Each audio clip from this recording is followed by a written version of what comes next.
তো প্রত্যেকেই কিন্তু এই লড়াইটা, আমাদের এই সমস্যাটা কিন্তু এই যে মানে একটা ডিপ্রেশন, একটা কষ্ট, একটা পরিশ্রম, একটা অনিশ্চিত ভবিষ্যতে একটা চিন্তা, টেনশন, এগুলো কিন্তু তারাও করেছে। ভাই লাইভে আছে, তোমরা দেখতে পারো, মহিদুল হোসেন ভাই থার্ড ফেজে উনি চাকরি পেয়েছেন। তো ওরাও কিন্তু একসময় মারাত্মক টেনশানে ছিল। ওরা 10-12 প্রায় 7-8 জন প্রায় পর্ষদে যেত, বারে বারে বারে বারে বলে বলে তাদের শেষ পর্যন্ত, যেহেতু ওরা একদম পুরো যোগ্য, চাকরি পেয়ে গেছে সবাই। তো আমাদের অবস্থাটা কিন্তু, তারা যেহেতু হয়ে গেছিল তাদের থার্ড ফেজ, কিন্তু আমাদের অবস্থাটা কিন্তু এখনো অগোছল টাইপের। কেমন ধরনের, যদিও অন্যান্য পরীক্ষার তুলনায় অন্যান্য যেসব পরীক্ষা, হেলথ, পুলিশ থেকে শুরু করে যেসব পরীক্ষাগুলো হয়, গ্রুপ ডি থেকে শুরু করে মিসলেনিয়াস ক্লার্কশিপ থেকে শুরু করে, এইসব পরীক্ষার একটা প্রসেস কিন্তু শেষ করতে একটা সরকারের যথেষ্ট সময় লাগে। সেক্ষেত্রে প্রাথমিকে নিয়োগের ক্ষেত্রে উত্তীর্ণদের শুধুমাত্র ইন্টারভিউ প্রসেসটা হবে, মেরিট লিস্টটা তৈরি হবে, এর বাইরে কিছুই নেই। তো এই জায়গায় দাঁড়িয়ে আমাদের শূন্য পদের বিষয়টা অবশ্যই ভাবতে হবে, কারণ বিধানসভা ভোট এসে গেছে। এই তো হয়ে গেল, মানে এই 25 সাল হয়ে গেল, মার্চ এপ্রিল মে মাস থেকেই সব দিকে সব শুরু হয়ে যাবে উৎসব। তারপরের বছর গিয়ে ভোট, তো ভোটের সাথে রিক্রুটমেন্টের কোনো সম্পর্ক নেই, আবার সম্পর্ক আছে এমন একটা জায়গা। 2017-র বন্ধু ভাই দাদারা এরা অনেক লাকি। আজকেও একটা মিটিংয়ে, উত্তরবঙ্গে মিটিং হচ্ছিল, কথা বলছিলাম যে একের পর এক ইন সার্ভিসদের আউট হলো, মানে ইন সার্ভিসরা বেরিয়ে গেল, সেটা কেসের মাধ্যমে হোক, সিটেটরা বেরিয়ে গেল, এনওএসরা বেরিয়ে গেল, বিএডরা তো বসতেই পারেনি। তো 17দের কপালটা কিন্তু অনেকটাই ভালো, এবং যারা অলরেডি পরিশ্রম করেছে, যারা দীর্ঘদিন বিভিন্ন আইনি পদক্ষেপগুলো নিয়েছে যথাসময়ে, তারা কিন্তু অনেকেই তাদের স্বপ্ন পূরণ করেছেন। 2017 দাদারা, তার সাথে 14ও আছে। তো একমাত্র এখন 22 টেটটা পড়ে আছে। 22-এর টেট এ যাবৎকালের আমরা সবাই জানি স্বচ্ছ টেট হিসাবে পরিচিত সবাই, প্রায় অনেকেই 17 ক্যান্ডিডেট যারা আছে 2017 সালের, তারা কিন্তু অনেকেই 22-এ পাশ করেছে, অনেকেই। তারা চাকরিজীবী, তারা ইন সার্ভিস হয়ে গেছে অলরেডি। আর এর মধ্যে আপার প্রাইমারিও কিছু ঢুকে আছে আমাদের মধ্যে, যথেষ্ট, প্রায় 6,000-এর কাছাকাছি। তো তারপর বাদ বাকি যারা থাকবে, এই তথ্য খুব দ্রুত বের করে নেব, চাপ নেই, যে পূর্ণ প্রশিক্ষিত ডিএলএড কতজন আছে এবং ইন সার্ভিস এটা কতজন বাদ যাবে, এগুলো বোঝা যাবে ফর্ম ফিল আপের পরপরই। যাই হোক, এখন আমাদের সবচেয়ে বড় যে কষ্টটা, মানে মানে অনেকটা 2 বছর পার হয়ে গেল,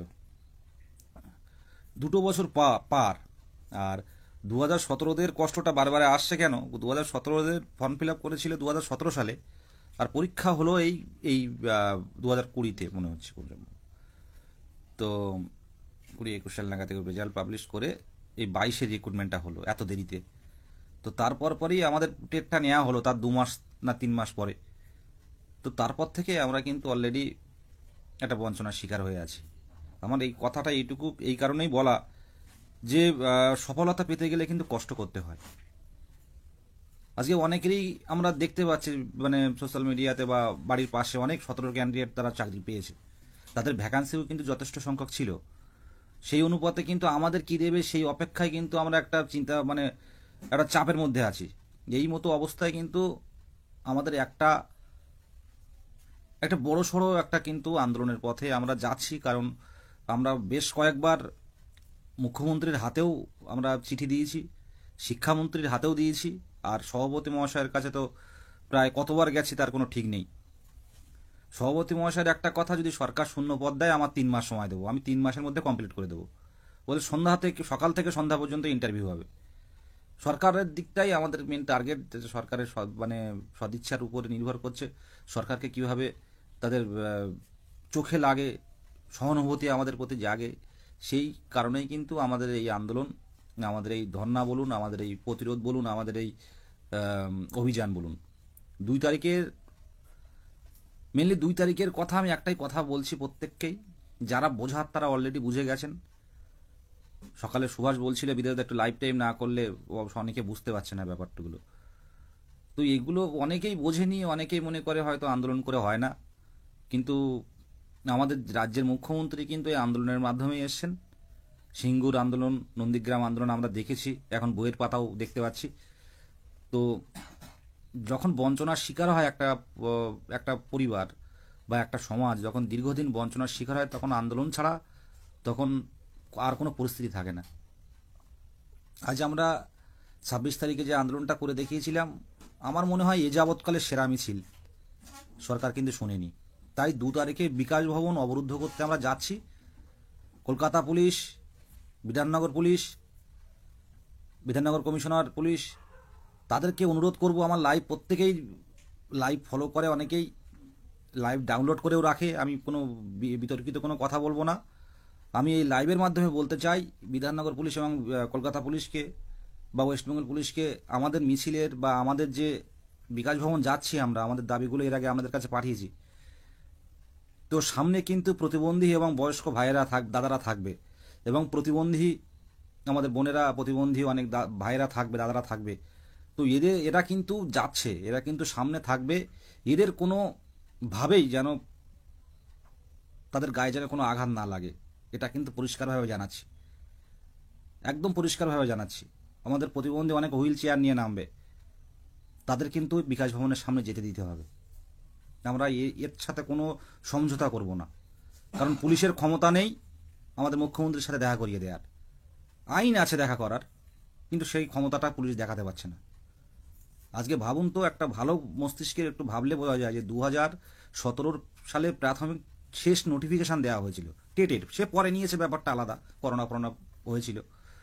তো তারপর থেকে তো এই 18-20 সেশনে ডিএলএডরা কোনো টেট দিতে পারেনি। সে 18 সাল, 19, 20, 21, 22 এই 5 বছর পর টেট দিল।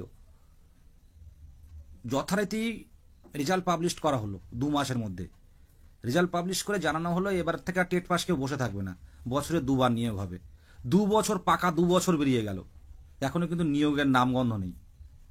এরপরেও যারা এই অপেক্ষায় থাকে যে হবে হবে হবে করে, যারা অপেক্ষায় থাকে হবে হবে করে, অন্য পেশায়ও যেতে পারছে না, তাদের পরিস্থিতিটা কি ভাবতে পারছেন? এই কারণে বিকাশ ভবন যাব, পুলিশকে, West Bengal police, Bidhannagar police commissioner এবং কলকাতা পুলিশকে ডাইরেক্টলি বলছি যে সামনে কিন্তু প্রতিবন্ধী ভাইরা বোনেরা থাকবে। অনেকে মায়োপ্যাথি থেকে বিভিন্ন মানে পিএইচ ক্যাটাগরির আক্রান্ত, তারা কিন্তু 2 পা হারলে কিন্তু অসুস্থ হয়ে পড়ে, তারা কিন্তু নিজের স্বইচ্ছায় কিন্তু আন্দোলনে নামবে। তাদের যদি কোনো সমস্যা হয় সেটা কিন্তু প্রশাসনকে দায়িত্ব নিতে হবে। পরিষ্কারভাবে একদম সোশ্যাল মিডিয়া লাইভে কিন্তু আমি পরিষ্কারভাবে জানাচ্ছি, কারণ তাদের দাবিটা মানা হোক, তাদের দাবিটা কি এটা বোঝা হোক যে কি বলতে চাইছে। সত্যি যদি মিথ্যা হয়, দাবিটা যদি মিথ্যা হয়, তাহলে আপনারা আন্দোলন আটকান, কিন্তু ন্যায্য হলে কিন্তু আন্দোলন আপনারা আটকাতে পারেন না। আর কোনো প্রতিবন্ধী ভাই বোনের গায়ে যদি আঘাত লাগে, তাহলে কিন্তু আমরা সেটা মুখ বুঝে সহ্য করতে হবে, আমরা যেহেতু প্রশাসনে আছেন। কিন্তু কোনো প্রতিবন্ধী বোনের, কোনো প্রতিবন্ধী ভাইয়ের গায়ে যদি আঘাত লাগে, এটা কিন্তু মানবাধিকার লঙ্ঘন হবে। কারণ 8টা বছর একটা শিক্ষক হবে, তার জন্য আন্দোলন করতে হবে এত বছর ধরে ধরে, এটা সমাজের কাছে কিন্তু একটা ভালো বার্তা যাচ্ছে না। তাই 2 তারিখে অনেক প্রতিবন্ধী ভাই বোনেরা যাবে, যারা বিকাশ ভবনে যাচ্ছে নিজের ইচ্ছায়, নিজের অধিকারের দাবিতে বিকাশ ভবনে যারা যাচ্ছে, তাদের কিন্তু আটকাবেন না। এবং আমি এটা লাইভে বলছি, আমি একটা শর্ট ভিডিও দিয়ে দেবো, কারণ সবার অধিকার, এই ডেমোক্রেসি সিস্টেমে সবার অধিকার রয়েছে জানানোর। কোনো পাবলিক প্লেস নয়, কোনো রাস্তা আটকে নয়, বিকাশ ভবনের সামনে দীর্ঘ বঞ্চনার শিকার যারা, তারা যাচ্ছে শিক্ষামন্ত্রীর সাথে দেখা করতে, শিক্ষামন্ত্রীর সাথে দেখা হলে আমরা চলে আসবো শান্তভাবে। আমরা একটা সমাজের হবু শিক্ষক শ্রেণী, আমরা চাইবো না কোনো রকম কোনো একটা বিরূপ বার্তা সমাজের কাছে যাক, কারণ সমাজ শিক্ষকের কাছ থেকে অনেক কিছু শেখে এবং শিক্ষকের অনেক কিছু দেওয়ার থাকে সমাজের কাছে। আমরা কোনোরূপ, পুলিশ আমাদের বন্ধু, সেই বন্ধুত্ব জায়গাটা রেখে আমাদের শিক্ষামন্ত্রীর সাথে দেখা করাবেন। প্রত্যেক টেট উত্তীর্ণ 23 জেলা থেকে আসছে, প্রতিবন্ধী বোনেরা উত্তরবঙ্গ থেকে আসছে, অলরেডি আজকে একটা মিটিং হয়েছে, টিকিট কেটে ফেলেছে, যাওয়ার টিকিট কিন্তু কাটেনি, তারা কিন্তু কলকাতায় আসার টিকিটটা কেটেছে, তারা কিন্তু যাবে না। আগে থেকে জানিয়ে দিচ্ছে পুলিশ প্রশাসন, সেটা ব্যবস্থা করুক আমাদের কোথায় বসতে দেবে। আমরা কিন্তু যাচ্ছি, এটাও আমি শর্ট ভিডিও করে 1 মিনিটের একটা ভিডিও করে জানিয়ে দেবো। অলরেডি মেলও করে দেওয়া হয়েছে পুলিশের কাছে। আমাদের শত্রু কেউ নয়, শিক্ষামন্ত্রী দেখা করুক, পরিষ্কারভাবে জানাক আমাদের বিষয়গুলো, যে এই পরিস্থিতি তোমাদের এই সাল নাগাদ বা এই রকম সময় নাগাদ এত ভ্যাকান্সি দিয়ে তোমাদেরটা অ্যাসিওর করুক। আমরা আন্দোলন করব না, আমরা পথে নামবো না। কিন্তু আর ওই কথার কথা, মানে কমিশনার সাহেবের কাছে নিয়ম মেনে 15 দিন আগে মানে 15 দিন আগে তার মেল করে একটা সিস্টেম, প্রপার সিস্টেমে গিয়েও উনি আমাদের কথা শুনে দেখা করবেন না, করে অন্য আধিকারিকের কাছে পাঠিয়ে দেবে, সেখানে আগডুম বাগডুম বুঝিয়ে দেবে, বাড়ি চলে আসবো। এটা আর হতে পারে না, অনেক হয়েছে। কমিশনার সাহেব ইচ্ছে করে আগের দিন দেখা করেননি, কিন্তু এবার কমিশনারও রেখেছি, সাথে শিক্ষামন্ত্রী মহাশয়কেও রেখেছি। শিক্ষামন্ত্রীটা আমাদের টার্গেট। শিক্ষামন্ত্রী আমাদের সাথে দেখা করলে কোনো আন্দোলন হবে না, কোনো অভিযান হবে না, আমরা বসে থাকবো, দেখা করে চলে আসবো। কিন্তু শিক্ষামন্ত্রী যদি দেখা না করেন, আমরা কিন্তু খোলা আকাশের নিচে থাকছি, যতক্ষণ না দেখা করবে ওখানে থাকবো। আবারও বলছি পুলিশ প্রশাসনকে যে অনেক প্রতিবন্ধী বোনেরা থাকবে যাদের একটু নাড়াচাড়া দিলেই কিন্তু তারা অসুস্থ হয়ে পড়ে। তারা নিজের সব ইচ্ছায়, নিজের অধিকারের লড়াই, একটা প্রতিবন্ধী ভাই বা একটা প্রতিবন্ধী বোন, ওই ক্যানিংয়ের শহর জ্ঞান লস্কর বলে একটা সংখ্যালঘু পরিবারের একটা বোন আছে, একটা সন্তান, স্বামী ছেড়ে চলে গেছে। তো সে নিজের ইচ্ছেতেই সে হুইল চেয়ারে করে লোকের আশেপাশে পাবলিকদের কাছে সাহায্য নিয়ে সে আসতে চায় যে দাদা আমার আন্দোলনে যেতে হবে, আমার একটা সন্তান নিয়ে আমি চলতে পারছি না। আমি তো সেদিন তাকে 26 তারিখে মিছিল হয়েছিল, সেদিনও এসেছিল। 27 28 তারিখে আমি নিয়ে গেছিলাম, আমি শিয়ালদা পর্যন্ত ওকে আসতে বললাম, শিয়ালদা থেকে ওকে আমি নিয়ে গেছি। মানে এমন একটা সমস্যা পড়ছি, গল্পটা আমাদের একটু বলি। আমি হুইল চেয়ারটা নিয়েছি, হুইল চেয়ার কী করে ওটা মানে শর্টকাট করে হাতে ঝুলিয়ে নেওয়া যায়, কিন্তু ওটা তো আমি জানি না। সরজন অলরেডি ক্যানিং থেকে এসছে, জীবনতলা থেকে, প্রতিবন্ধী, মায়োপ্যাথি বলে একটা রোগাক্রান্ত, মানে 2 পা 4 পা 10 পা এমন চললে ওর আর পেশিতে কোনো জোর থাকে না, চলতে পারে না। আমি দেখেছি আমার প্রোফাইলে সহজান লস্কর বলে, ও আর চলতে পারে না, ও সেখানে বসে পড়ে। তো কোনোভাবে আমি হুইল চেয়ারটা নিয়ে, ও অন্য কাউকে ধরে চলমান সিঁড়িতে নিচে নামলো। কলকাতা মেট্রো মানে শিয়ালদার থেকে মেট্রোয় উঠবো, শিয়ালদা থেকে করুণাময়ীতে নামবো। তো তাকে, মানুষ এখনো মানুষ আছে, প্রচুর ভালো মানুষ আছে কলকাতার রাস্তায়। তো দুজন ধরে নিয়েছে, আর আমি তার হুইল চেয়ারটা নিয়েছি। নিয়ে ওই গাড়িটা ধরতেই হবে, ওদিকে পুলিশ থেকে কল করছে, বসতে দেবে না। তো সেই অবস্থায় আমি তাড়াহুড়ো করে হুইল চেয়ারটা নিয়ে কোনো মতে নেমে আমি মেট্রোতে উঠে গেছি, কিন্তু ও ওই শহরযান কিন্তু মেট্রোতে উঠতে পারেনি, মানে ও আর চলতে পারেনি। দুজন ধরে নিয়ে আসছিল, সে দুজনও উঠতে পারেনি, শহরযানও উঠতে পারেনি, আমি উঠে গেছি মেট্রোতে। কি অবস্থা ভাবুন, আমি হুইল চেয়ার নিয়ে মেট্রো রানিং হয়ে গেছে। ফোন করে দিলাম, পরে সুভাষ গিয়ে নিয়ে আসলো, বা রহমান আসলো, পরে ওকে নিয়ে গেল। তো এইসব প্রতিবন্ধীদের কেন আসতে হবে বলুন তো? সে অবস্থা দেখলে মেট্রো চলে গেল, কিন্তু ও দাঁড়িয়ে আছে, দুজন ধরে রেখেছে, অচেনা এক দুজন। সে আর চলতে পারছে না, মানে অনেকটা পথ হেঁটেছে, আর চলতে পারছে না। তো এই সব প্রতিবন্ধী মহিলারা, মানে প্রতিবন্ধী বোনেরা কেন আসতে হবে, এটা এই কথাটা সমাজের বুকে এটা কি বাধে না? কেন আসতে হবে? সেই একটা প্রতিবন্ধী, এই যে রাস্তাঘাটে দেখি প্রতিবন্ধীরা অস্বাস্থ্যকর জীবনযাপন করে, একদম সমাজের মানে একদম অন্যভাবে বাস করে। কিছু কিছু বাড়িতে প্রতিবন্ধী দেখি, তাদের দিকে মানুষ তাকায় না। কিন্তু যারা একটু মনে করে যে আমার পড়তে হবে, পড়লে হয়তো চাকরিটা হবে, সুবিধা আমাদের বেশি, তারা আমাদের সাথে, আমাদের মতো এরকম যোগ মানে ভালো, মানে আমরা তো প্রতিবন্ধী না, স্বাভাবিক মানুষের সাথে একই রকম পড়াশুনো করে তারা কিন্তু অনেক স্ট্রাগল করে, তারা কিন্তু আমাদের সাথে লড়াই করে তারা পাশ করেছে, প্রতিবন্ধী যারা বিশেষভাবে সক্ষম। পাশ করার পর তাদের চাকরির জন্য আবার পুলিশের সামনে যাবে, পুলিশ তুলে নিয়ে যাবে, এরকম একটা পরিস্থিতি তৈরি হয়। কেন হবে এটা বলুন তো? প্রত্যেকের উদ্দেশ্যে বলছি, এই যে বিশেষভাবে সক্ষম এদের কেন পথে নামতে হবে? এই যে আমার ভিডিওগুলো অনেকে পাঠায়, কি কাজ যে তারা কথা বলতে পারে না, অনেকের চলতে পারে না। উত্তরবঙ্গের আদিত্য, একটা পিএইচ ক্যান্ডিডেট, একটাই ছেলে, তো সে আসবে, সে চলতে পারে না, একটা হাত মানে সে কোনোভাবেই কথা বলতে পারে না। তাদেরকে কেন রাজপথে আসতে হবে বলুন তো? আমাদের সাথে লড়াই করে, আমাদের মতো হাত পা সব আছে, আমাদের সাথে পড়াশুনো করে তারাও পাশ করেছে, তারা মানে একটু সমাজের মূল স্রোতে ফিরতে চায়। হয়তো তারা আমাদের মতো স্বাভাবিক নয়, কিন্তু তারা ফিজিক্যালি হ্যান্ডিক্যাপ, এমনি কথা, তাদের চিন্তাভাবনা অনেকটা উন্নত আমাদের থেকে। তো এরপরে তারা যদি চাকরি না পায় বা দেরি হয়, তাদের অবস্থাটা ভাবুন তো।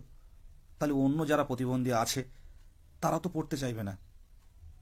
আমাদের হাত পা সব আছে, আমরা চলতে পারি, তারা কি পারবে?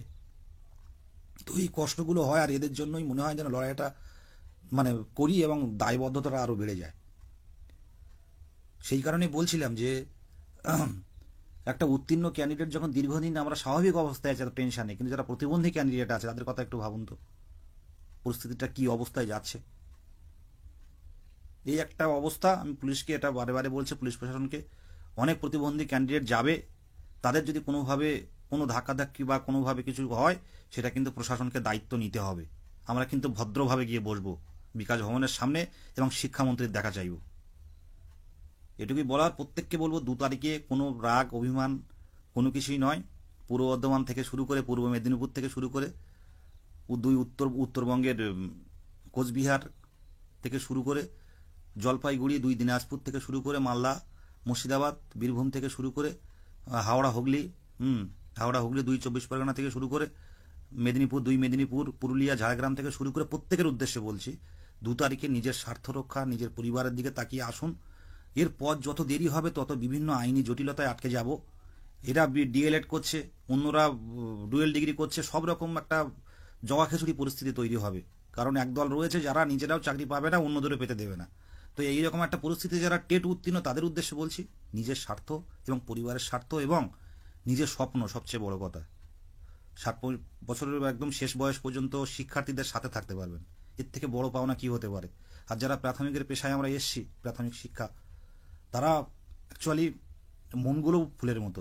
কারণ শিশুদের সাথে তারাই থাকতে চায় যারা শিশুদের মতো, যারা শিশুদের মতোই তারা শিশুদের সাথে থাকতে চায়। আমাদের কিন্তু একটাবার ফিউচার বা এই স্বপ্নপূরণটা হলে কিন্তু অনেকটা বছর, জীবনের শেষ বয়স পর্যন্ত কিন্তু বাচ্চাদের সাথে আমরা থাকতে পারবো। তাই বলবো লড়াইটা করতে হবে। লড়াইটা আমাদের মুখে মানায় না একটা হবু শিক্ষকদের মুখে, কিন্তু আমরা বাধ্য হচ্ছি। বিস্তারিত বলবো না। আর বাঁকুড়া পুরুলিয়া, একদম বাঁকুড়া পুরুলিয়া জঙ্গলমহল খুব ঠান্ডা এখন, তো আসতে হবে। বাঁকুড়া থেকেও প্রচুর সংখ্যক আসে। কে আসলো কে গেল না, বা কে যাবে না, কে ইন্টারভিউ পড়ছে, কে হোয়াটসঅ্যাপ গ্রুপ পড়াশুনো করছে, এটা বিষয় না। আমি নিজে যাব। আর উত্তীর্ণদের ক্ষেত্রে আরেকটা কথা বলি যে আমরা যারা উত্তীর্ণ হয়ে আছি আমরা বুঝতে পারছি না, যারা উত্তীর্ণ হয়নি 1 নম্বর 2 নম্বর 5 নম্বর 10 নম্বর, তারা কিন্তু মরিয়া হয়ে চেষ্টা করছে যাতে দুটো একটা প্রশ্ন ভুলের কোনো রকম কিছু যদি রায় আসে মহামান্য আদালত থেকে, তো তাদের কষ্টটা কিন্তু অন্যরকম। আর আপনি উত্তীর্ণ হয়েও যদি বাড়ি বসে থাকেন অভিমান করে, এখানে কিছু বলার নেই। এটুকু বলবো, যদি এখন নিয়োগ নোটিফিকেশনটা আনতে পারি তাহলে কিন্তু অনেকটা সুবিধা আছে। যে কোনো রায় কিন্তু তখন বলবৎ হবে যে পরবর্তী রিক্রুটমেন্ট থেকে, নিউ রিক্রুটমেন্টে কিন্তু আসবে না। কিন্তু এখন যদি কোনো বিরূপ রায় আমাদের সামনে চলে আসে আমাদের পক্ষে, যেটা ক্ষতিকর, তাহলে কিন্তু কিচ্ছু করার থাকবে না। কারণ আইনের পথে থাকে, কোর্ট কারোর কথা মেনে চলে না। কোর্ট যেটা সিদ্ধান্ত নেবে, মহামান্য শীর্ষ আদালত সুপ্রিম কোর্ট যারা সিদ্ধান্ত নেবে, সেই ক্ষেত্রে কিন্তু সেই মতোই কিন্তু আমাদের সবার চলতে হবে। তাই বলবো যে এইসব আইনি পদক্ষেপের আগে যদি নোটিফিকেশনটা, আমরা শর্ট নোটিফিকেশনটা নিয়ে আসতে পারি, তাহলে কিন্তু আমরা শেষ হাসিটা হাসতে পারবো। সকলকে শুভরাত্রি জানাই, আর বিস্তারিত বলবো না। হ্যাঁ, প্রত্যেকে আসুন। রিয়া সিংহা, একদম রিয়া আসতো না, ওর বাড়ি ব্যারাকপুর, ও কিন্তু আন্দোলনে ততটা আসতো না। কিন্তু শুধু বলতে বিদ্যার্থীরা আমরা আন্দোলনে যাব না। আমি হচ্ছে যেভাবে হোক তোমাদের মানে আমাদের তো লড়াই, কিন্তু আমার বাড়ির থেকে যাওয়া খুব প্রবলেম। বাড়ির থেকে ছাড়ে না, পড়াশুনো করে কম্পিটিটিভের জন্য, কিন্তু 26 তারিখ হঠাৎ আন্দোলনে গেছে। আমি কি ব্যাপার? তা বলছি বিদ্যার্থীরা না গিয়ে থাকতে পারলাম না। বললো এটা দীর্ঘদিনের লড়াই, আর কতদিন এভাবে অপেক্ষা করা যায়। তো এখন দেখলাম তাকে আর বলতে হয় না, সে বলছে আন্দোলনে যাব। তো প্রত্যেকের উদ্দেশ্যে বলছি, এখন লাইভ দেখছে অনেকে আছে, আমাদের স্বস্তিরানি আছে, থানায় একবার পরিচয় হলে, একবার আইন আমলে মানে একবার অভিযানে এসেছিল, তো সেইখান থেকে পরিচয়। এরা সত্যি কথা বলতে ঐক্যমঞ্চের প্রথম থেকে সম্পদ, মানে প্রত্যেকটা আন্দোলনে যে করে হোক কিন্তু আসে এই বোনেরা, এদের কিন্তু মানে অস্বীকার করার জায়গা নেই। আর যারা এই প্রত্যেকটা আন্দোলনে আসে অনেক প্রতিকূলতা সত্ত্বেও, চাইবো স্বপ্নপূরণটা যেন তাদের আগে হয়, কারণ লড়াইটা কিন্তু তারা করে যাচ্ছে। এটুকুই বলো। শুভরাত্রি, সবাইকে শুভরাত্রি জানাই। আসুন 2 তারিখে, যত মানে সমস্যা থাকুক, প্রত্যেকেরই সমস্যা আছে, প্রত্যেকেরই বাড়িতে প্রতিকূলতা পরিস্থিতি আছে। অনেকের বাবা অসুস্থ, অনেকের বাড়িতে দেখার লোক নেই, অনেকে টিউশনি পড়ায় বা কোনো বেসরকারি কোম্পানিতে কাজ করে। কিন্তু এটুকু বলবো, একটা দিনের জন্য আসুন, 2 তারিখটা আসুন। আমরা অন্তত শিক্ষামন্ত্রীর কাছ থেকে আমরা শর্ট নোটিফিকেশনটা বের করে নিয়ে আসি। এটা সম্ভব, গণতান্ত্রিক পদ্ধতিতে এটা সম্ভব। শুভরাত্রি প্রত্যেকে, গুড নাইট।